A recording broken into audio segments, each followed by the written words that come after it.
ప్రభుత్వ సంస్థలు ఒక రోజుకి 24 గంటల్లో 2 సెంటీమీటర్ల వర్షం పడితే ఎదుర్కోవడానికి అవసరమైన మనము ఇన్ఫ్రాస్ట్రక్చర్ ఏర్పాటు చేసుకున్నాం.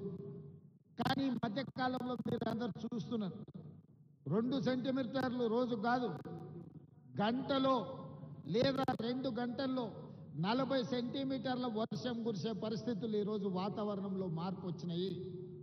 కోవిడ్ తర్వాత విపరీతమైన మార్పులు వచ్చినాయి, పర్యావరణ మార్పులు వచ్చినాయి, వాతావరణ కాలుష్యంలో మార్పులు వచ్చినాయి.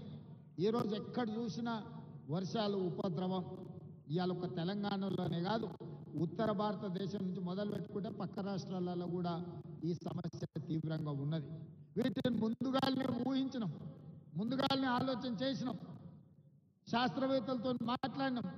ఒక మంచి ఆలోచన చేసి ఈ నగరాన్ని కాపాడుకోవాలంటే ఈ అత్యధికంగా కుంభవృష్టి, క్లౌడ్ బస్ట్ అని ఇంగ్లీష్ అంటున్నారు, తెలుగులో కుంభవృష్టి.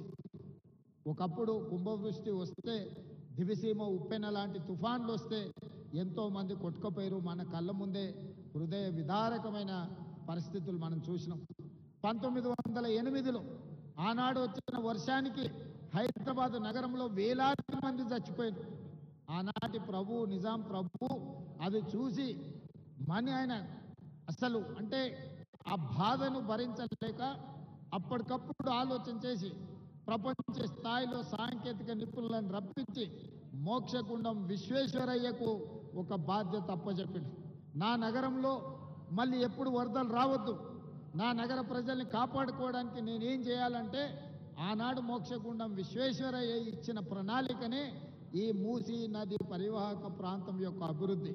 పైన కట్టిన హిమాయత్ సాగర్, ఉస్మాన్ సాగర్, మచ్కుంద, వికారాబాద్ అడవుల్లో నుంచి మొదలైన మూసీ నది, రంగారెడ్డి జిల్లాలో మొదలైన ఈసా నది, ఈ 2 కలిసి హైదరాబాదు నగరంలోకి వచ్చినప్పుడు మూసీ నదిగా మారుతున్నది.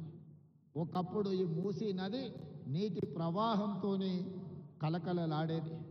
కానీ కాలక్రమేణా ఈరోజు మురికి కూపంగా మారింది. మూసీ అంటేనే మురికికి ప్రత్యయ పదంగా మారిపోయింది. ఎక్కడైనా మీరు చరిత్రను చూడండి, ఏ ప్రాంతంలో నీరు ప్రవహిస్తుందో ఆ ప్రాంతంలో నాగరికత పరిడవిల్లుతుంది. ఏ ప్రాంతంలో నదులు ఉంటాయో ఆ ప్రాంతంలో అభివృద్ధి ఉంటుంది. ఆ నదులను ఇవాళ మనము చెరబట్టే ప్రయత్నం చేస్తున్నాం కొంతమంది కబ్జాదారులు. ఇవాళ అందుకే ఈ హైదరాబాదు నగరంలో ఉన్న నాలాల కబ్జాలను వదిలిస్తామని, చెరువులను విడిపిస్తామని, చెరువులను చెరబడితే తాట తీస్తామని చెప్పి తెలంగాణ రాష్ట్ర ప్రభుత్వం నిర్ణయం తీసుకున్నది. ఇవాళ చెరువులను విడిపించడం, నాలా కబ్జాలను తొలగించడం, మూసీ నదిని పునరుద్ధరించడమే తెలంగాణ రాష్ట్ర ప్రభుత్వం లక్ష్యంగా పనిచేస్తుంది. మిత్రులు కాలేరు వెంకటేష్ గారు